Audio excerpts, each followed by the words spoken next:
అద్దంలో అహంకారం.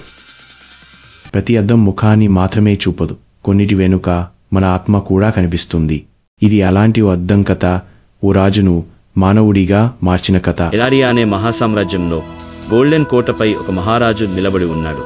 అతని పేరు ఆర్యన్. ప్రజల హర్షధ్వానాల మధ్య అతని చేతిలో మెరిసేది ఒక మాయ అద్దం. ఇది ఒక వారం, కానీ లోపల ఒక శాపం దాగి ఉంది. చీకటి గదిలో ఒంటరిగా ఉన్న రాజు అద్దాన్ని చూశాడు, కానీ తన ముఖం కాదు, తన మనసులోని చీకటి ప్రతిబింబమే కనిపించింది.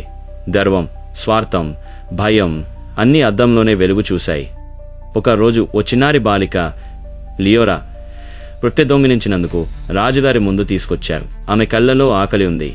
తప్పు కాదు, అద్దం ఆమెను కాదు, రాజులోని క్రూరతను చూపించింది. ఈ మార్మిక అద్దం గురించి తెలుసుకోవాలనుకున్న రాజు కార్నోస్ అనే మాంత్రికుడిని కలిశాడు. మాంత్రికుడు అన్నాడు, మీరు మారితేనే అద్దం మారుతుంది మహారాజా. ఆ రాత్రి రాజు తన ముకుటాన్ని తీసేశాడు. సామాన్యుల గ్రామంలో నడిచాడు. ప్రజల బాధలు చూశాడు. మొదటిసారి నిజంగా వినిపించింది వారి నిశ్శబ్దం. కాలం గడిచింది. రాజ్యం మెల్లగా మారింది. లియోరా ఇప్పుడు ప్రజల శబ్దమయ్యింది. రాజు ఆమె వెనుక నిలబడి విని నవ్వుతూ చూశాడు. చివరిసారి అద్దం ముందు కూర్చున్నాడు రాజు. ఈసారి ప్రతిబింబం వేరుగా ఉంది. గర్వం లేదు, కేవలం ప్రశాంతత. ఒక మారిన మనిషి ముఖం. ఒక నిజమైన రాజ్యం ప్రజల గుండెలో ఉంటుంది.